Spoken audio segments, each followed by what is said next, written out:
There is nothing more unsettling as a voice actor than waking up, opening your mouth to speak, and realizing your voice is just not there. Maybe it's scratchy or weak or just doesn't sound like you, or maybe you feel like you're starting to get sick. And immediately your brain starts going, oh my gosh, do I cancel? Do I push through? What if I lose that client that I have booked today? That moment right there is where a lot of bad decisions get made. And so today, I want to walk you through how to take care of your voice on a daily basis as a voice actor, so you hopefully avoid that situation, but also guide you through what to do professionally and practically when you do find yourself under the weather. Hello, my name is Amy. I've been a professional voice actor for over 15 years. And believe me, when I say maintaining vocal health and managing sick days is something voiceover pros at every level need to deal with. I don't get sick very often, but I did, unfortunately, fall under the weather a few months ago, and it affected my work. And this video today is kind of a real life guideline on how I managed it and came out on the other side with happy clients and without doing damage to my vocal cords. So let's start with the part that's not flashy, but it's the reason you're able to show up and work consistently. We're going to start with your daily vocal habits. Most issues with your voice don't come from one bad session or one day of misuse. They come from a lot of small things stacking up over time. So first up, of course, hydration. Yes, you've heard drink water, and yes, that matters. But it's not about chugging a glass of water right before you hit record. Hydration, think of it as a cumulative effect. It's what you've been doing over the past day or two that shows up in your voice today. So make sure that you're drinking water consistently throughout the day, every day, whether you're recording or not. Also, depending on where you live or what time of year it is, humidity matters too. Matters a lot to your throat and your vocal cords. So if you're in a dry climate, or maybe it's wintertime and your heater is running consistently, your vocal folds are dealing with that whether you realize it or not. So remember, moist air helps. Next would be warm-ups and cool-downs. Now, of course, if you've been a subscriber for a while, this is something that you knew was coming because I have an entire video on proper daily warm-up routines. And if you haven't seen it, I will leave a link to that down in the description. But the key here is just consistency over intensity. You don't need a 20-minute elaborate daily warm-up routine every single time you sit down at the mic, but doing nothing at all and just expecting your voice to perform on command every time, that is a gamble. So find a routine to warm up your voice, even if it's only for 5 minutes a day. Find a routine to warm up your voice that you can do consistently so that you can build some endurance and some habits that help your voice perform at its best. Lifestyle habits that sneak up on you. Sleep is a big one. If you're run down, your voice is usually right there with you and you will hear it. And potential clients or actual clients will hear it. Sluggishness, strain, a tired voice, all of that comes through if you haven't had enough sleep. It also opens you up to getting sick because your body and your immune system is worn down. Caffeine and alcohol. This isn't about eliminating them. It's just about awareness because both caffeine and alcohol can contribute to dryness in your throat. Same obviously goes for smoking or vaping. Just be aware that they can have really negative impacts on your throat, your voice, and your lungs, which obviously doesn't bode well for voice actors. And the one thing that doesn't get talked about enough in voiceover, reflux. Even really mild cases of acid reflux can affect your voice, especially first thing in the morning when you wake up after having been lying flat all night.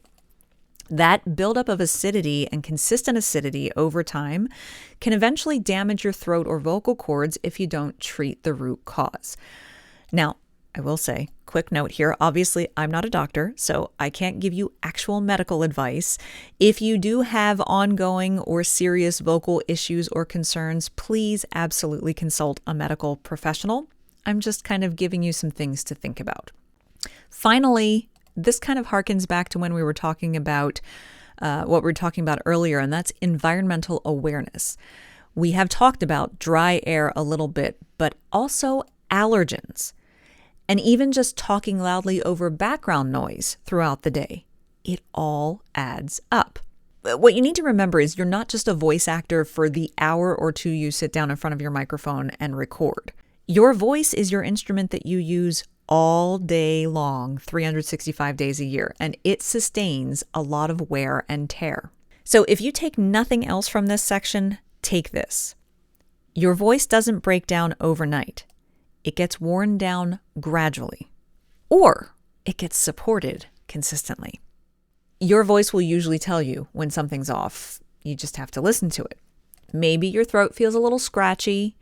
Maybe your range isn't quite where it usually is, or maybe you're fatiguing faster than usual, where you don't have the breath support that you normally have, or you start to get vocal fry after a couple of sentences that usually doesn't happen. Now, that's the moment where a lot of people think, I'll just push through. It's fine. I can clear my throat and adjust. But here's the mindset shift I want you to start to make.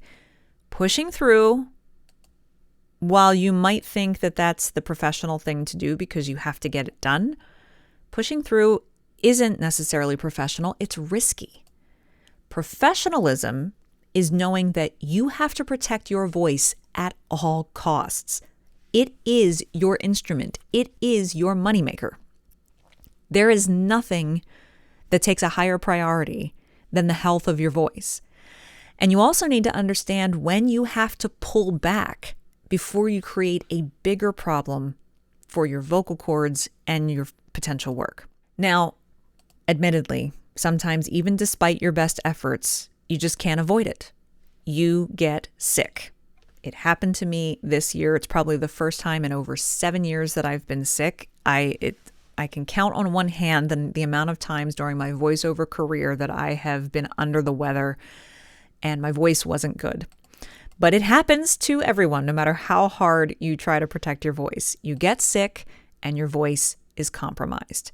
The first rule, stop digging the hole. I know what you're going to say. The instinct is going to be to get up and try to force it in the beginning and, okay, I can just power through this session. Well, that's how short-term problems turn into long-term problems. Sometimes, honestly, the most professional thing that you can do is to not use your voice. Vocal rest. Here are some non-medical home care basics. Again, reminding you, I'm not a doctor, so if you're sick, speak to an actual medical professional. But in general, hydration matters even more when you're sick. Steam can be incredibly helpful, whether that's a humidifier or a steamy shower or a steamy sink full of hot water. Even just a cup of steaming hot water with a little lemon and honey in it. That's really important. Also, actual vocal rest. Real rest. Not whispering all day. Whispering is actually a really big strain on your voice. Not whispering all day, not testing your voice out every hour. I mean real, actual vocal rest immediately. Don't start aggressively clearing your throat. Doing that is basically like slamming your vocal folds together, and they don't like that. If you do feel like you absolutely have to clear your throat, I want you to tilt your chin to your chest and swallow once or twice. That will actually usually do it. Tilt your chin to your chest and swallow hard once or twice. That will typically clear your throat. And avoid trying to record at all if your voice is froggy, if your voice is cracking, or if it's much lower in pitch than usual. Those are all big red warning signs that whatever infection you're dealing with is targeting your throat. Also, be careful with any kind of over-the-counter medications that numb your throat, even if it's a lozenge that numbs your throat, because that can trick you into thinking, hey, I'm fine, I feel better, and I can go ahead, when actually you're not. and you're going to end up overusing your voice when it really should be resting. But now I want to talk about the really important thing, which is how to manage clients while you're sick. Because this is the part that tends to create the most stress. When I woke up sick earlier this year, I had a boatload of work sitting in front of me for like the next week or so. And I thought, oh my goodness, what am I going to do? Well, here's what I did, and it was a complete success. Number one, communicate early. The earlier that you let a client know that something might be off with your voice, the better. That's going to give them time to adjust, particularly adjust their expectations. And it also shows that you're thinking ahead. You're protecting their best interests as well. Number two, keep it very simple and very professional. You don't need to give them a long explanation. You don't need to overshare what's wrong. Just a clear, calm message saying, I just want to let you know that I'm feeling a little under the weather and my voice is not 100% at its best. And I want to be sure that you get the best quality product for what you've hired me to do. So I may need to, I'm going to rest my voice today, and hopefully tomorrow it'll be back to normal. Just a clear, calm message goes a long way with your clients. Third, I want you to remember this is all about trust. One delay that you have that's handled professionally can actually build trust with your clients. But if you just disappear and fall off the face of the earth, if you overpromise something that you can't do, or you start delivering subpar work because you tried to push through and your voice didn't sound great, that's what damages your client relationships. Now, I will tell you, for me, when I was under the weather, I was really upfront with my clients that I was under deadline with. I politely requested a deadline extension for the projects that I felt it was feasible to do that. And I told them basically I just wanted to ensure that they had the best quality audio product from me. And I also offered free retakes to any client who felt that the recordings I did submit didn't quite sound up to par. And no one actually took me up on that. In fact, I had more than one client say, wow, I couldn't even tell that you were sick in that recording. Imagine that. All of my clients simply said, and there were a number of them that I had to contact, all of my clients simply said they were very sorry I wasn't feeling well, they wished me a speedy recovery, and they were very gracious with deadlines in order to give me time to heal. They were compassionate and understood that, hey, people get sick, and she's not just saying, trying to pass off really bad work and hide the fact that her voice doesn't sound great. And they were completely understanding. So that's the way to handle it right out of the gate. I also want you to remember that when your voice starts to come back, it's going to be really tempting to jump back in at full speed because maybe you're behind in work, or maybe you've lost a few days of auditioning and you really want to get caught up. But just because your voice is back doesn't mean it's fully ready to go. You have to ease into it. So that means shorter recording sessions. Really pay attention to how quickly your voice fatigues. You want to rebuild slowly and not relapse. Now, one thing that can help take the pressure off when you're sick is remembering this. Your entire business doesn't stop just because you can't record for a few days. And now I'm not saying you should push yourself to sit at your desk and do grueling work for 8 hours a day when you really should be lying down on the sofa and resting and having some soup and tea. But when you are starting to feel better and your voice just isn't quite there yet, well, that's a great time to get to that big to-do list, like administrative work that you have, updating online profiles, reaching out via email to current, past, or potential clients. Now, a quick pause here because this connects directly to what we're talking about. If you're starting to reach out to clients and submit demos or follow up on work, remember how you communicate matters just as much as how you sound. I have a tool to help you with that. It's called the Voice Actors Marketing Toolkit, which has 10 real-world email templates for really common scenarios as a voice actor, like making introductions, follow-ups, negotiations, reconnecting with past clients, all sorts of things like that. These are customizable cut and paste email templates you can just take and plunk into your email body, customize it for whatever your situation is, and send it off. That toolkit is linked below if you want to save yourself time and second guessing. Check it out.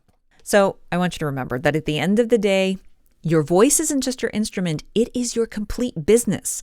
Without it, you are not a voice actor. So taking care of it consistently and handling any setbacks that come along with it professionally is what allows you to build something really sustainable as a career long term. And if you're realizing that having better systems, better organization, and a clearer workflow would make all of this so much easier to manage, well, you're going to want to watch my video on how voice actors can simplify their workflow and get organized right now.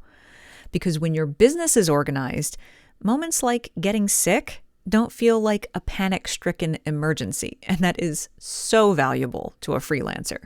So go ahead and watch it right here, and I'll see you next time.